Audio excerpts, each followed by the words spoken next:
I'm going to hand it over to you. Tell us about the next bit of our programme. I think we're talking about smarter cities next. Yes, thanks, Jen. We are speaking about smarter and smart cities and communities, but I still have the frisson. I don't know how to say it in English, because I was part in the margins. I was just watching what was going on in the Innovation Challenge, and I just loved it. And Daria was brilliant in her project, but so many others also. So something we need to continue. Absolutely, and people can find out more about the open source elements that we were talking about even earlier in the parallel stage at the moment. Don't forget, you can go to your tab and open up these parallel workshops. Cool. Jen, and if I can take a point that you just discussed in this one, and this was very much the sort of local innovation capacity, the depth of energy and creativity that is there at the local level, that was just discussed now, and that a startup like Darius shows. Something that we discussed also in the just the session before on open source and open source communities, and of course we discussed it in the morning on skills. All these issues matter and are of essence at the local level. Indeed, in the discussion, and like Jen says, we really love to see the energy and the interaction in the chat ongoing. This is something that came up again and again in the chat. The local level needs to be at the center of our thinking and of our action. And with this, we are super excited to go into the first of a whole series of discussions, roundtables, fireside chats. I never really know what it is. In the end, it's all There's no about fire, Max. No, well, but sometimes there's a bit of it. It is about interaction and about debating and finding good solutions. So it's the first of a series on sessions on smarter cities, like you said, on smart communities that we are starting now. We have another one just after, and we have then another one tomorrow following, so stay tuned in these ones. Now, what we are discussing in this session is how do cities, smart communities use, reuse, build, develop, collaborate around open reusable solutions, such as the CEF Building Blocks or the open ISA solutions. And this is actually just what the challenge was about, doing it with startups. So here it is the city, making the city and the department a startup. And we have for that a fantastic panel lined up that I don't dare to introduce, people from all around the world, from all around Europe looking at this together. And this panel will be managed by Dominik Weiss, who is the head of Smart City Vienna, which I think says it more or less everything in this title. So I don't go into further detail of his CV. Let me just, before I hand over to Dominik, say one sentence that struck me in his CV, where he says he is keen about multidisciplinary urban actions, where social inclusion, active stakeholder cooperation, technology and creativity together play a role, and they together shape the cities of tomorrow and of today. Dominik, please shape with us this panel and our cities. Well, thank you very much, Max and Jen, for this nice introduction. I feel very honored to be here on the stage today. Welcome to this, we well said, first in the line of a bigger series. It's kind of a lunch meeting, so to all the audience, grab a sandwich and enjoy us in the next 45 minutes. I think we try to be best to be on fire, because this session is called the fireside chat. And I'm pretty much sure it's very interesting.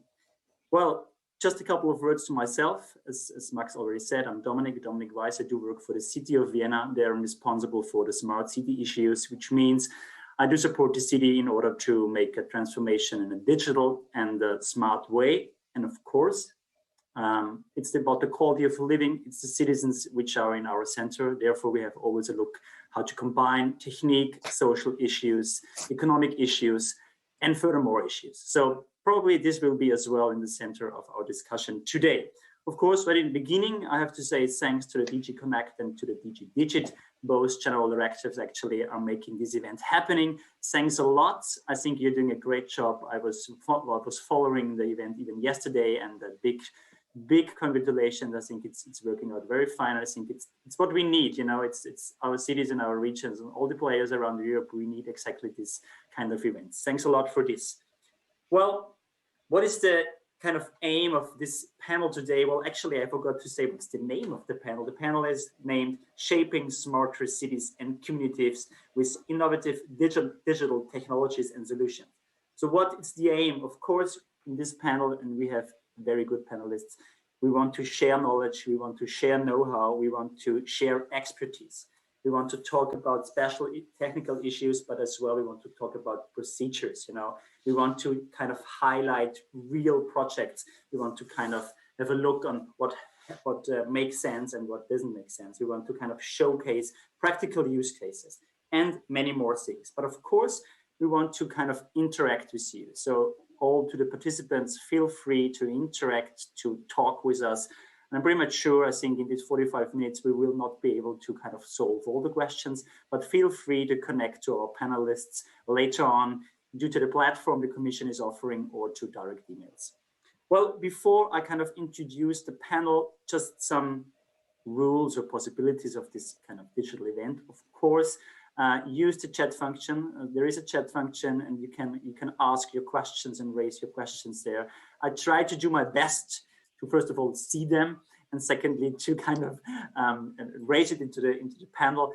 But please allow me, probably I won't manage to raise all those questions. Well, having said this, actually, as time is running by, I go directly to our panelists. I think we have kind of 5 perfect speakers today. I will give a very short introduction of those 5 panelists. If I miss something out, which is very important, just go ahead later on and kind of sum it up. I start with Federica Leo. She works for Eurocities. There, actually, she is a policy advisor, and she has smart cities and digital transformation really in her center. She will give us from this Eurocities, European Union Cities and Regions networks. I think she's able to give us a very good overview why cities should use these technologies, and actually how the Eurocities network can kind of support us or kind of support you. Further on, we have Iraklis Varlemais from Greece on the panel. Iraklis, probably I pronounced your name wrong. I'm sorry for that, but I think you can correct it later on. Iraklis, actually, he's a professor in data management at the Harokopio University of Athens. He is actually involved in so many EU-funded projects concerning knowledge and data mining and machine learning. So he's a real expert, and he has a lot of expertise in European Union projects. So he will be the right partner if you have questions in this field. And then, of course, we have today a very strong Italy connection. We have Gabriele Francescotto from Trentino region. Gabriela as well actually is really an expert in CEF Building Blocks. He has designed so many e-government applications, and he is actually at the moment, he kind of supports and works with several local authorities in Italy. So he's really hands-on, he's a practical expert. I'm pretty much sure he gives us perfect insights about using this kind of building blocks and ISA² programs. We have again Gianluca Vanocini. He's from Florence. He's working for the city of Florence. Again, he's actually he's an electronic engineer. He gained some experience at IBM and different private companies. He's as well a focus on e-government. And today he is actually the current manager of technology infrastructure development service for the city of Florence. Welcome to this panel. I'm very honored having you here on board. And last but not least, we have Joachim from Belgium, Joachim van de Borgert. He's the CTO of the company called Crosslang. So we have here a private company with projects on board. I think Joachim can really tell us about how machine learning is working on in this project, and I'm pretty much sure he's an expert here in this field as well. Well, having said this, I think I'm using my time and I go directly into the panel. I would start with you, Federica. Having said this, Federica, I would love you to give us a motivation from your Eurocities side, why actually, in kind of a general term, so we start easy in probably kind of specific issue, we start easy in this issue. What are the benefits for cities? Why should cities and regions and others actually join ISA² programs and CEF Building Block technologies? Federica, the floor is yours. Thank you very much. Thank you. Yeah, indeed. So coming from Eurocities, so the voice of major European cities, I would really give today a general overview of the wide benefits for the local public administration to use the ISA² and the CEF Building Blocks solutions. first of all, generally speaking, maybe the first good and the key benefit is that they are crucial tools and solutions to deliver a much more, in a way, efficient services, while at the same time saving time and cost. I'm thinking, for instance, about the case of the complex public procurement process, and I'm thinking about the European Single Procurement Document or the E-certis for mapping certificates needed in public procurement. And I really think that these are valuable tools and solutions to help public administrations, but also the companies that are participating in this procurement process, to reduce the administrative burden with direct benefit for the local governments and the companies, but also for the citizens, of course, as a whole.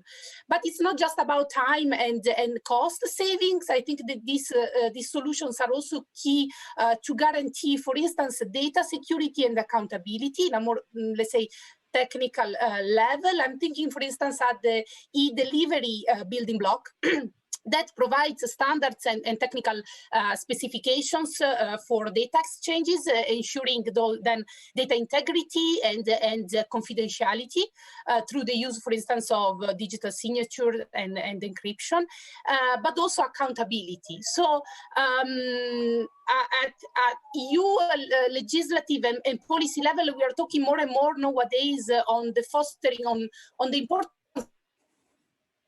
of fostering data exchanges between governments and companies in a faster, secure, and interoperable way. So I think this is actually a real great solution. And then also all these solutions also help cooperation among cities across Europe. So they promote not only the vision of public services being not only digital by default, but also cross-border by default. So that's, I think, another important aspect. And then finally, possibly one of the most crucial elements for the entire ecosystem and then for the people, for the citizens, is that we are talking about open and interoperable solutions, right? So interoperability is key to boost the full uptake of digital solutions across Europe cities, regions, and member states, but also crucial for boosting the upscaling of digital solutions all over Europe. So, which is also the key, let's say, goal of the Living.eu initiative, in which all the cities here involved are part of this.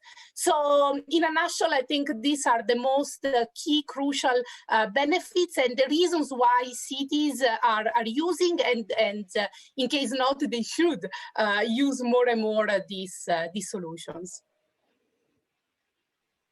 Well, perfect, Federica. I think you mentioned so many issues. We would need hours to talk about that. I mean, you know, all those security and privacy issues are, of course, very much important for us. But you mentioned a couple of other things, like, I mean, you know, administration processes. I mean, we do all hate them, and we are all eager kind of reducing this stuff. So I think this is very important for us. And I think you mentioned one very good thing, you know, I mean, data itself is stupid, we know that, you know, and I think we have to merge data to make gold out of it. But of course, we have to do it cross-national. We have to do that within this European Union. And personally, as well, speaking from the city of Vienna, it's very hard for us to share and merge data with someone else outside our city. And therefore, actually, I have to really say as well, I think we are very happy to have these digital solutions in order to kind of gain here more experience and get these solutions done. Perfect. Well, thank you very much. I think, Federica, we will have another time to go into more detail afterwards. But I will join with, let's say, Joachim, actually. Joachim, what was your decision to use this kind of CEF Building Blocks or ISA² solutions? How did you get to know from that issues? How get you involved in projects? And well, just tell us a little bit your starting point with this kind of technology. Thank you very much. Yes, thank you, Dominic. So the main reason for us to use the existing building blocks was to increase the impact of our project. So just a couple of words about the project we're working on. We represent the small cities who have still paper-based workflows, which means that they have websites very often from which you can download forms, you send them back to the administration, and then you basically wait. And these cities, most of the time, don't have the resources to develop fully fledged e-government applications. So what we wanted to do was to help them in transforming their public services, which are provided in human language. And we wanted to transform all these procedures into machine-readable language so that they can be shared on other levels. So one of the things was that we had to integrate from city level with the regional level and the federal level in Belgium. And so we partnered up with Informatie Vlaanderen, which is responsible for digitizing public administration. And they pointed us to the ISA² vocabularies, because they said, well, you can be doing this on a local Flemish level, but if you would be using the existing building block, then you could have an impact at the European level. So that's what we did, and more specifically, we used the vocabulary for public services, which is called CPS-VIP, and this allowed us to transform whichever existing analog or paper-based workflow into these digital services. So, but then we had the problem. If we wanted to work on a European scale, we also had to provide accessibility for citizens who have not the native language of the local city. So if we wanted to take this really internationally, then we had to add a translation component. And luckily, the CEF services offers the CEF e-translation building block, which provides machine translation. And for us, this was very useful to, for example, translate output from a chatbot modeled on the vocabulary that we extracted, but also from a machine learning perspective, we were able to massively translate training data so that we could improve our linguistic systems. And then there was a third challenge. So we had, of course, the machine-readable services. Then we had them in multiple languages. And the problem we had now was to ensure that all the resources, the project is still running, all the resources that we will be providing publicly, that we had to make them accessible. So, and that's why we started talking with the Fireware Foundation, who's in charge of managing the CEF Context Worker project. And they have this great application that shares information over an Internet of Things, but then citywide. And we thought, well, maybe we shouldn't only be sharing sensory data, but also data about the public services. And in very short, they provided the infrastructure so that we could share everything that we built on an already existing network. So we didn't have to build it anymore. So very short, we were working initially at a very local regional level. And by partnering up with the CEF Building Blocks and the people behind it, we were able to grow from a very local Flemish project to a European project. Well, Joachim, thank you very much. I think it's very interesting how you kind of scale up from this local approach to a bigger approach. I think right in the beginning, you mentioned something very important, and I can agree on that. You know, cities and regions, we of course, we do lack of competences and know-how in certain aspects. But the thing is, we do not have to invent the wheel again and again. We can kind of copy paste or kind of go somewhere where knowledge and experience is. And I think the European Commission and this kind of network is offering us solutions we can kind of implement in our procedures. And as I've understood, your company, for example, can someone who kind of help cities like us. And of course, as kind of translation and languages and all these worlds, we know that. But I'm very happy actually that you already found solutions for these problems.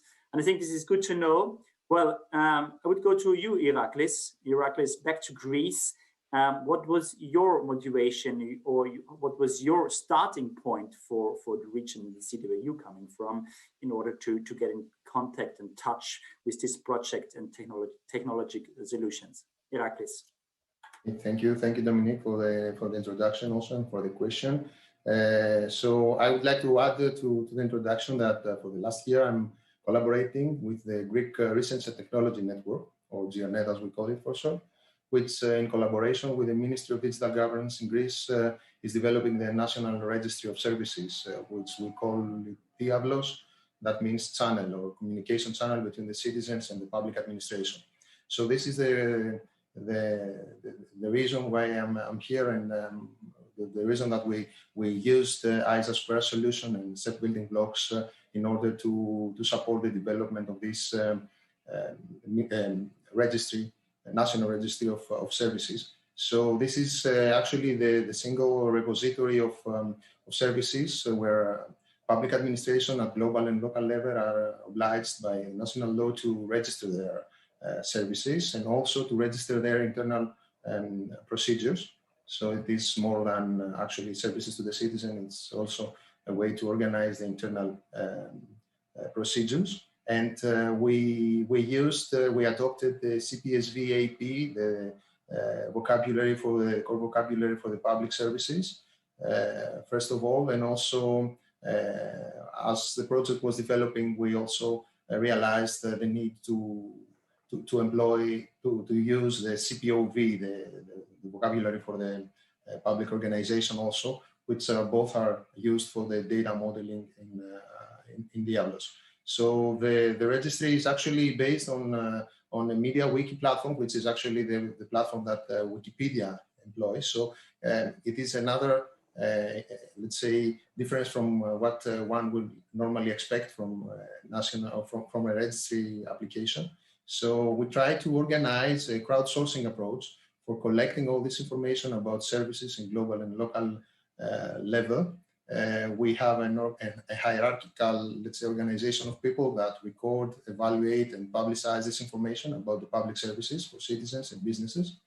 And also, as I told you before, they try to record the internal procedures of all the public bodies. So the motivation behind using the vocabulary for public services was to allow our service descriptions to be interoperable in a European and international level. So although we created a national service, let's say, registry, we try to open, let's say, the possibility to expand it in a European and international level. So we also adopted, as I told you before, the CPOV vocabulary, which is also part of the ISA² project, and we are able now to provide a richer information about public organization in Greece, which also now contains the services that they offer and also the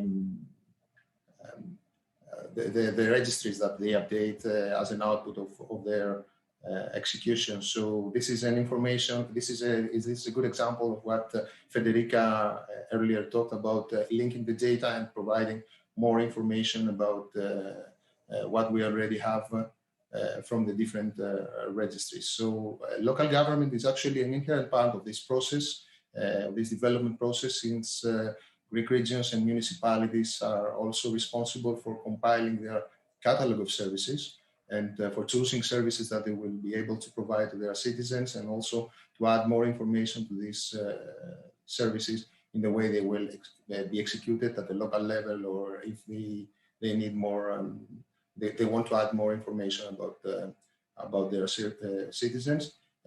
So in order to support this, we have a main API, a programmable, let's say, interface for allowing third parties to get information from the registry, and also to get this information in a machine-readable format so they can develop new application on top of it.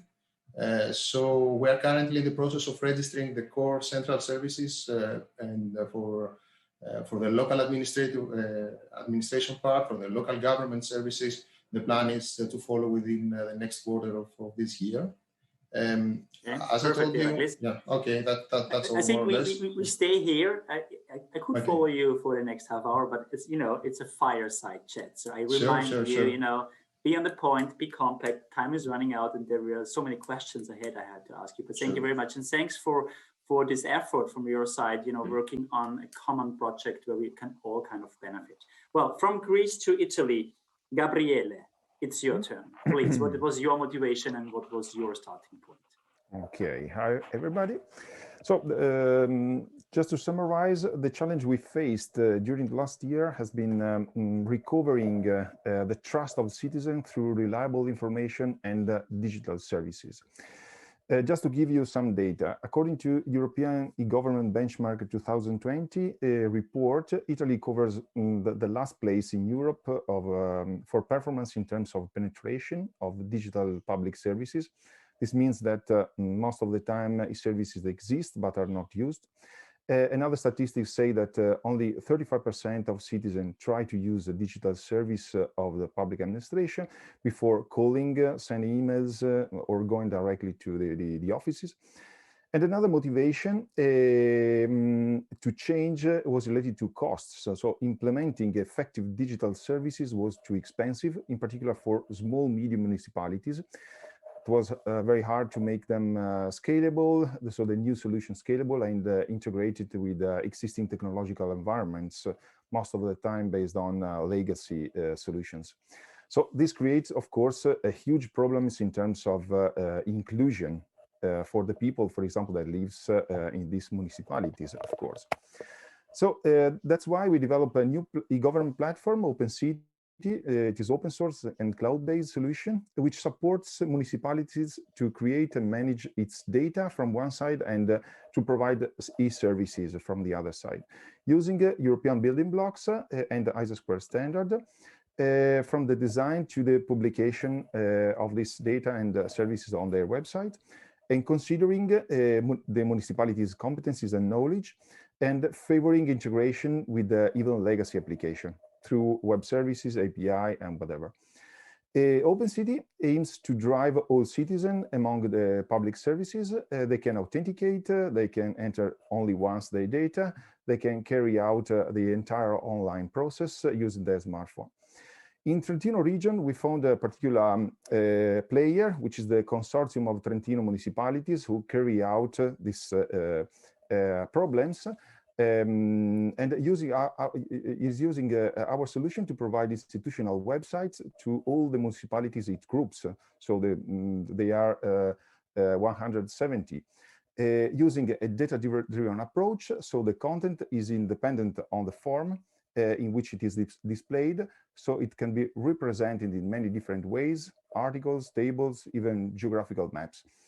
The information is coded by the public servants according to a predefined data model starting from the source.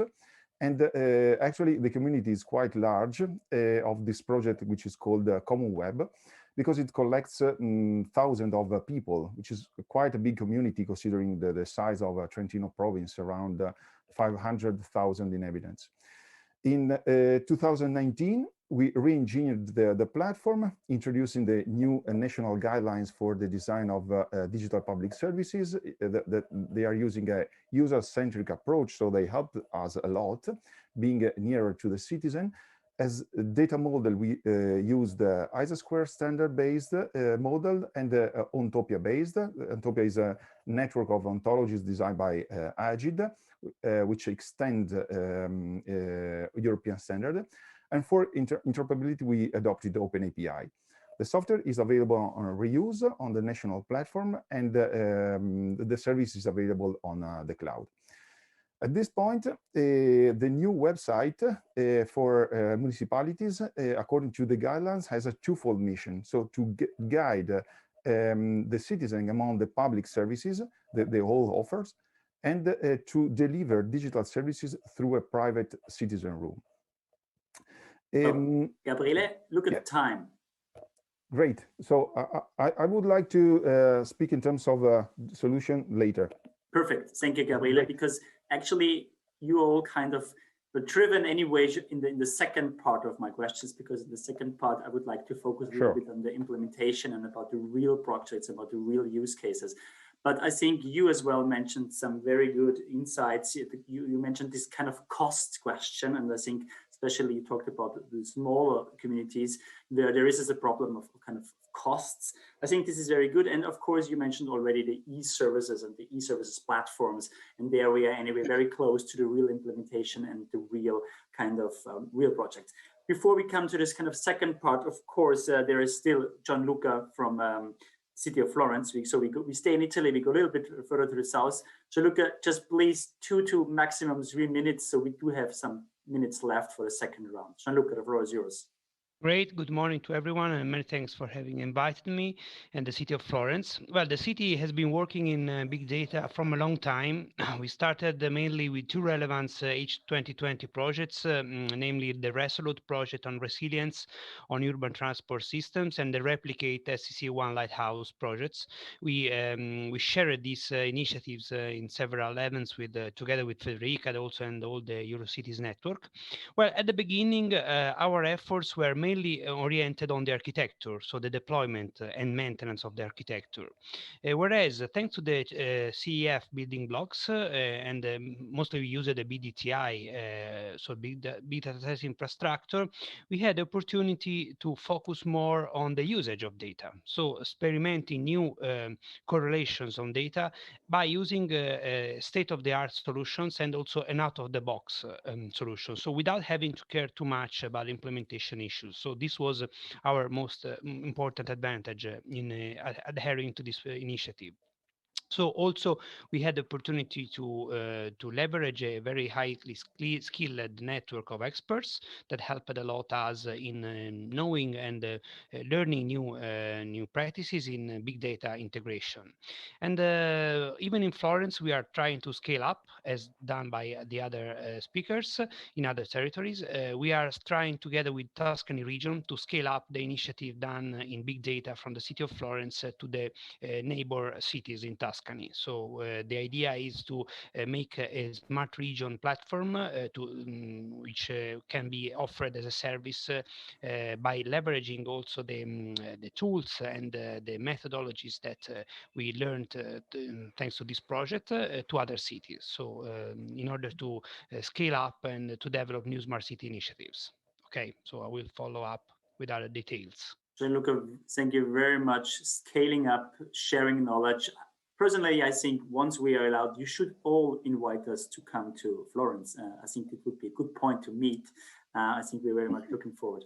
Well, thank you very much, guys, for this first round. For the second round, I'm telling you, we do really have to make a fireside chat because we just have, I would say, 12 minutes left. So I give you all 2 minutes and I will interrupt you once your time is over. I think in this first round, we kind of tackled the technical issues, and I'm totally aware that it's not that easy. And I'm totally aware that probably in the audience, there are people who are not that firm with kind of these technical issues. So therefore, actually, in order to convince many more cities and regions to implement and to work with us in this kind of specific field of technique, I would like to focus in the rest of the last 12 minutes a little bit on the kind of added value, a little bit about the output. So because at the end of the day, we do all this stuff for our citizens, for our city, and to gain some, output. So my question to all of you would a little bit be, have you something improved? Did you reduce traffic with your projects? Did you protect resources? Did you kind of higher the quality of living? Was there an added value for the administration, for the city itself, for the citizens, or for example, for the local business? I would like to start with you, Iraklis. Give us 2 minutes real output, what happened, what kind of changed after doing these projects. Iraklis. Okay, thank you. I'll try to be shorter than 2 minutes. So I would say that first of all, we improve the citizen experience because citizens save time when they have an interaction with local authorities, because they are better informed when they arrive there in order to ask for a service, and they save time out of this. Also, we provide clarity both for the employees and also for the citizens, because they know exactly what are the steps, what are the inputs and outputs of each service, and this is more well informed for everyone. And finally, we increase transparency because Apart from the core CPSV metadata that describes the input and output of a service, we also provide details on the internal steps, on the internal execution steps of its service, which is also very important for the citizens. Finally, I would say that using this common repository, let's say registry of services, we achieve a common understanding of services across all local authorities, which is also very important for local authorities in Greece. And that's it from my side. Right, Chris, thank you very much. Common understanding for the community itself, saving time, gaining transparency and hiring quality. That's a couple of very strong core points. Thank you very much. Gabriele, what was your output? Yeah, so what happened in 2020 was unpredictable. We have seen a disruptive increase in the demand of digital services, and the impressive number of digital identities that the citizen made reduced the fear for digital in many communities that decided to activate new services exclusively digitally. So at this point, we were ready from the technical point of view. We activated many services, hundreds of services locally. And the situation today is that hundreds of public servants are coding their competence according to European standards and ISA² models, so core vocabularies, CPSV, etc. To communicate from one side to the citizen and to provide a digital service from the other side. So the main benefits for the municipalities, it's having a catalog of public services, which is sustainable in the time, an open data catalog, because the application provides API, structuring in a very good way the information, a one-stop shop of digital forms. So the municipalities can activate them immediately as they are, or customize them from the back office, or co-design new digital services, grouping them or founding the availability of just a few municipalities and spreading automatically the services in the rest of the community. And they found, of course, a solution in open source that they can also customize. There are public organizations that are doing that, and they found a concrete solution for very accessible costs due to high scalability, in particular due to cloud solution. Gabriele, thank you very much. You talked about structure, you talked about catalog. I think what I really want to highlight is this one-stop issue. And I think this is very much important for our citizens. I think, the world is getting digital, and at least, you probably see that, at least on my mobile phone, I think I have, 500 apps, and I hate it because, I just want to have one solution, and I'm pretty kind of bored when even my city itself is offering me 25 different applications in order to get my things done. And I think this is where we all have to aim to offer one single simple solution. And the very much important thing is for all our different communities, for the old people as well, for the young people. And therefore we need this solution, and it would help us to kind of optimize the services for our citizens. And I think this is in the center of everything we are doing. Thank you very much, Gabriele. Gianluca, what was your output? What was your highlight? Please let us know. Yeah, our goal was to use some specific data set in order to analyze and to better handle the pandemic situation in the city of Florence. So pre, during, and post. Also to try to predict some possible flows of presences in the city in order to better be able to handle also overcrowding, let's hope very soon in the after pandemic situation.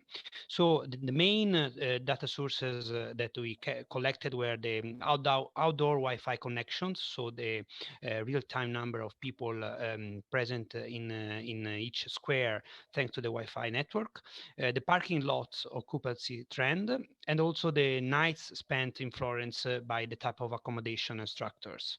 So these main 3 data sets were crossed and analyzed on a big data and historical trend also. And let's say, thanks to the BDTI data processing, the idea is to be able to derive new insights in order to better handle the restart phase for the city. Also, a very concrete first result that we gathered out was that we built up on top of these presence data a crowding level warning system, let's say a set of thresholds on the main city spots, and a system of thresholds that can be also provided as an input to external apps. For example, we have a touristic app for the city that can suggest you less crowded places to orient your visit in the city. But in the logic that was mentioned before for reducing the apps, this can be also connected to external third-party apps. So this was a very concrete first result of this data analysis. Thank you very much, Gianluca. You mentioned a couple of very good projects. Handling real data sets in order to improve our infrastructure and services, that's actually the key. Well, we are almost finished, but I would like to give, of course, the word to Federica. I am actually convinced that all those panelists already convinced all the kind of stakeholders who are listening to us. But if you are kind of afraid that probably you will struggle, but there is someone who is helping you, it's Eurocities Network. And Federica, let us know actually how you support local communities and public administrations in order to step in this kind of complex issues. Federica. Yes, thanks. Well, as you might know, Eurocities is really the platform, the forum where cities can, among other things, exchange knowledge and information and experiences, but it's also like a forum and a platform for provide cities with important key information about policies, legislation, funding opportunities. So we organize a number of events, info sessions, and for instance, regarding specifically on the connecting Euro facilities and the building blocks, I remember that 2 years ago, following the launch of the latest CEF program, we invited the DG officers to one of our events. It was the yearly Knowledge Society Forum meeting where the digital community meet yearly to present the program, the building blocks, solutions, and the opportunities for cities. And it was really also the occasion for cities themselves to ask questions, to explain, you know, maybe also the challenges or the obstacles that they encountered, and to have really a discussion also with directly with the European Commission. So. It's our platform is really the place where this interaction and this exchange take place. So this is yeah, our message in that sense. Federica, thank you very much. I really appreciate Eurocities and the European Commission. You're doing a good job there, and but I know how hard it is for you to communicate such issues. Therefore, actually, I'm pretty much sure that it's us cities and regions and real project partners who has to do more communication. You know, we are the best role models, and I really have to thank you that you're kind of front runners. You're there where no one else has been before, and that's the reason it's our job to convince all our players and partners around Europe. Therefore, as we do have 3 minutes left, I would suggest one last final statement and sentence from each of you. Why actually all those partners in Europe should use this technique, and just one final round. Iraklis, one sentence from your side. Why other cities and regions should use and step in these projects?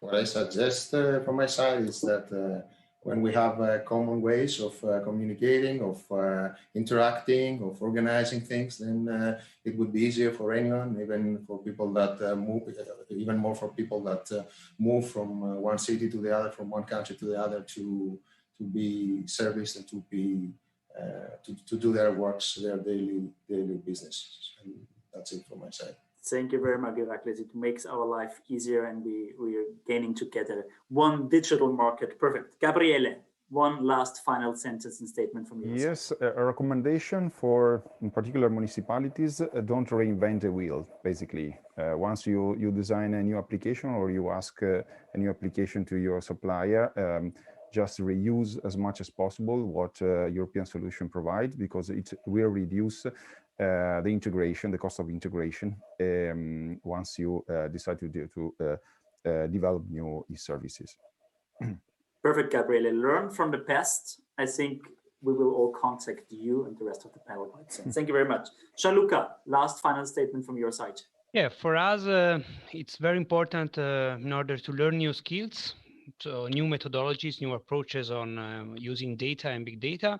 And also, as Gabriele said, for avoiding exchanging ideas and approaches with other countries, cities, and experts in order to avoid reinventing the wheel as well.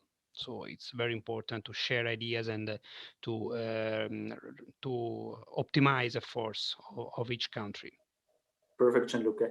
Of course, it's about competition, it's about skills, and there we have to stay close to each other. Joachim, final statement from your side.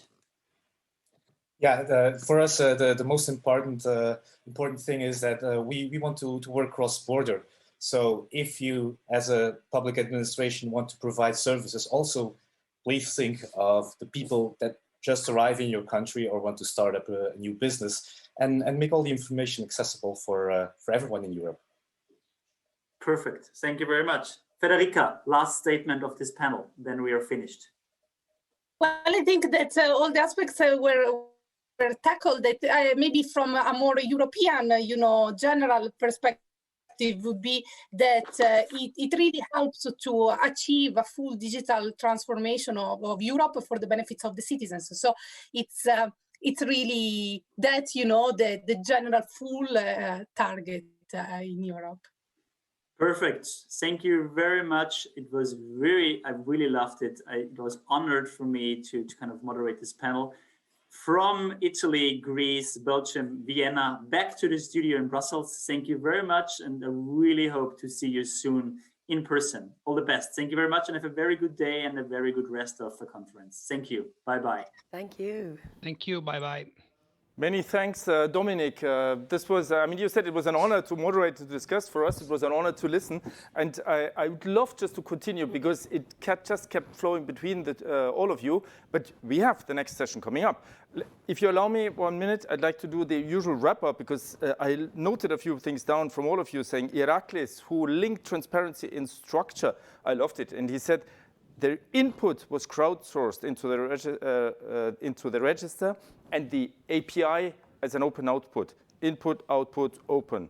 Gianluca, who spoke about platforms, saying scaling up the offers, sharing the knowledge all along.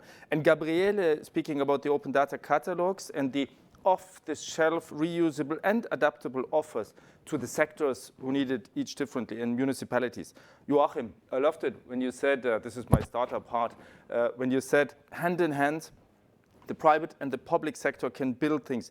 And you go in one step from the local to the EU, and in another one step from the EU to the local level that would need. And then Federica, who made the big link between data, interoperability, and security, and stressed the importance of a transmission belt that we need between cities, regions, and the EU.